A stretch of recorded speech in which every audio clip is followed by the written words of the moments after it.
Welcome back students. आज हम आपके साथ फिर से एक बार नए टॉपिक के साथ हाजिर हैं। ये टॉपिक आपको क्लास 10th और क्लास 11th और क्लास 12th में आपको कंपलसरी मिलेगा और बोर्ड एग्जाम के लिए भी कहीं ना कहीं मोस्ट आईएमपी टॉपिक है, तो जिसका नाम है स्ट्रक्चर ऑफ फ्लावर। तो फूल की जो संरचना होती है, पुष्प की जो संरचना होती है, वो बहुत ही कॉम्प्लिकेटेड होती है। मोस्टली फ्लावर हमें जो देखने को मिलते हैं वो बाइसेक्सुअल टाइप के होते हैं। तो यहाँ देखें हैं कि फ्लावर में सबसे अपर पार्ट में कुछ इस तरीके से स्ट्रक्चर पाई जाती हैं।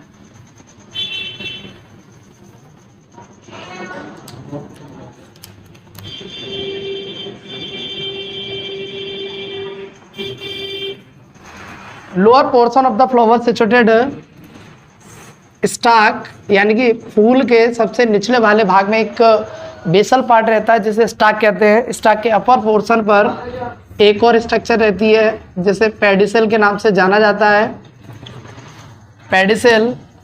और वह भाग जहाँ पर फूल के सभी ऑर्गन अटैच रहते हैं उसे हम थैलेमस के नाम से जानते हैं। तो ये वाला जो भाग दिख रहा है उसे थैलेमस कहते हैं। थैलेमस फूल का वह भाग होता है, फ्लावर का वह भाग होता है जहाँ पर फ्लावर के सभी ऑर्गन अटैच रहते हैं। अब हम देखेंगे सबसे लोअर पोर्शन पे, यानी कि फ्लावर में सबसे मेन इंपॉर्टेंट जो पार्ट है वो होते हैं 4। फर्स्ट है कैलिक्स,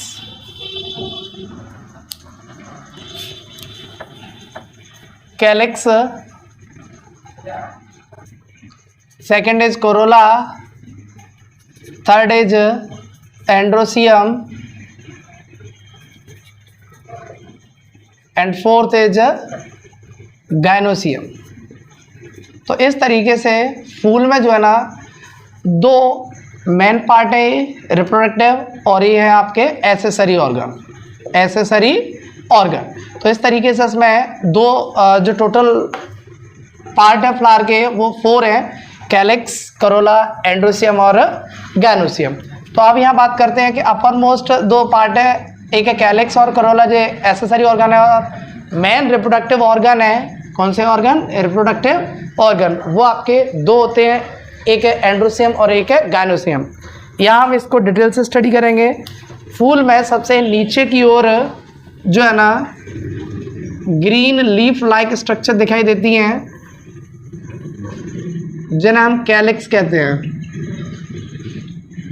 कैलिक्स के नाम से इसको जानते हैं। इसकी जो सिंगल यूनिट होती है वो सेपल कहलाती है। क्या कहलाती है?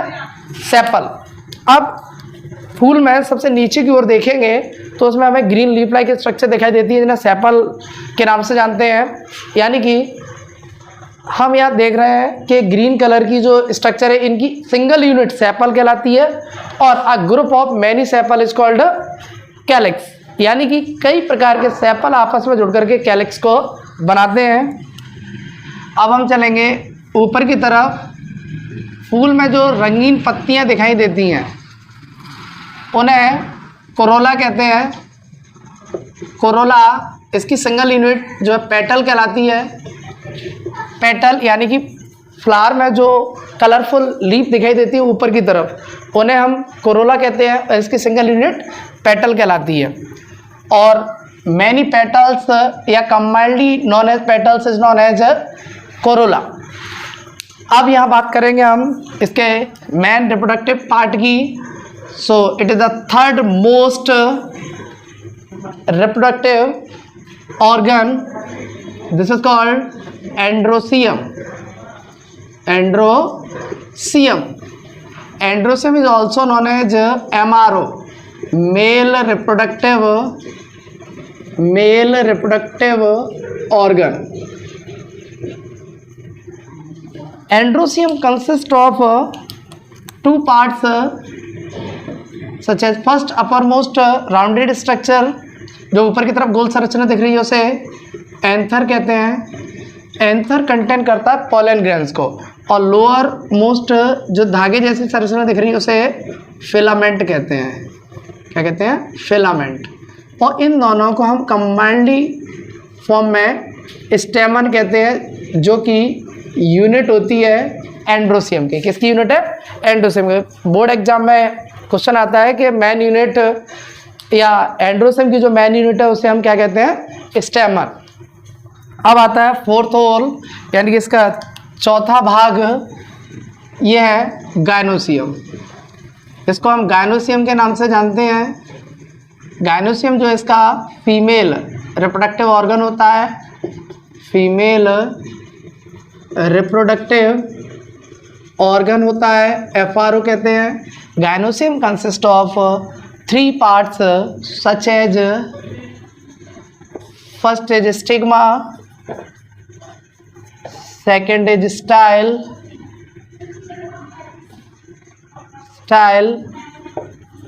a third rounded structure is known as ovary. इसका जो तीसरा भाग है वो ओवरी के नाम से जाना जाता है। इन तीनों को हम जो है ना पिस्टल, यानी कि इन तीनों की जो यूनिट है, अर्थात गायनोसियम की जो यूनिट है वो पिस्टल कहलाती है, पिस्टल या कार्पेल के नाम से जानी जाती है।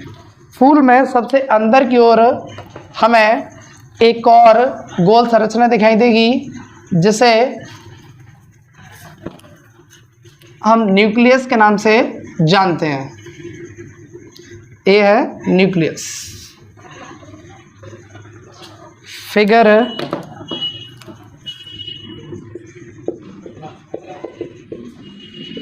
Structure of flower.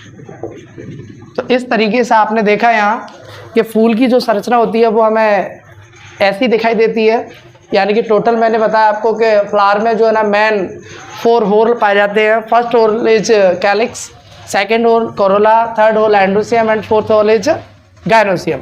सो 2 जो स्टार्टिंग के होल हैं वो एसेसरी ऑर्गन कहलाते हैं या नॉन एसेंशियल ऑर्गन के नाम से भी जानते हैं, और एसेंशियल ऑर्गन जो होते हैं वो एंडोसियम और गायनोसियम होते हैं। फ्लावर का जो मेन फंक्शन है वो है रिप्रोडक्टिव या रिप्रोडक्टिव प्रोसेस को कंप्लीट करना या रिप्रोडक्शन में मदद करना। अब यहाँ बात करते हैं हम कि डिटेल्ड स्टडी।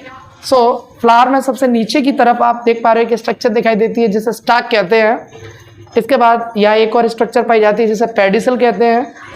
ये जो है ना आपका बेसल पार्ट होता है जो कि किसी स्टेम ब्रांच से जोड़ने में मदद करता है। फिर बात आती है थर्ड, यहाँ आप इसमें देख रहे हो थर्ड पोर्शन जो क्लियर दिखाई दे रहा है जिसे थैलेमस कहते हैं।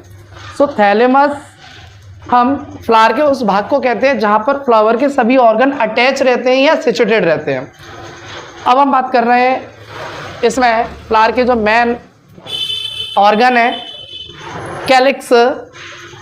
सबसे नीचे की तरफ फ्लावर में देखते हैं तो हमें ग्रीन लीफ लाइक स्ट्रक्चर दिखाई देती है जिसे कैलिक्स कहते हैं। इसकी सिंगल यूनिट जो है सेपल कहलाती है।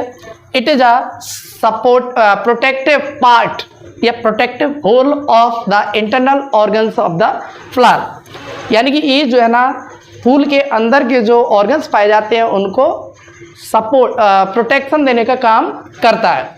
सेकंड है कोरोला। कोरोला यानी कि फूल में सबसे ऊपर की तरफ जो रंगीन पत्तियां दिखाई देती हैं उन्हें हम कोरोला के नाम से जानते हैं। इसकी सिंगल यूनिट जो है पेटल कहलाती है। अब यहाँ बात करें फिलम थर्ड होल, यानी कि इसका जो मेन रिप्रोडक्टिव ऑर्गन है वो है androecium.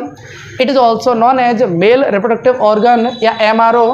It consist of anther and filament, जहाँ हम एंथर और फिलामेंट को स्टेमन के नाम से भी जानते हैं क्योंकि एंड्रोसियम की जो यूनिट है, पेपर में इस तरीके से आता है कि एंड्रोसियम की जो यूनिट है वो क्या होती है, तो उसे हम स्टेमन के नाम से जानते हैं। फोर्थ होल है गायनोसियम। जैसे कि आप देख रहे हैं बाइसेक्सुअल फ्लावर है, इसमें दोनों ही रिप्रोडक्टिव ऑर्गन्स को अपन ने इंडिकेट किया है। गायनोसियम को हम FRO के नाम से जानते हैं। Gynoecium consist of 3 parts stigma, style and ovary. इन तीनों को जो है ना, या फिर कहा जाए तो गायनोसियम की जो यूनिट होती है वो पिस्टल के नाम से जानी जाती है, पिस्टल या कार्पेल कहते हैं। तो इस तरीके से आपने आज ये फ्लावर की स्ट्रक्चर को समझा। उम्मीद करता हूँ कि डायग्राम के द्वारा आपको कंप्लीटली समझ में आया होगा। Thank you.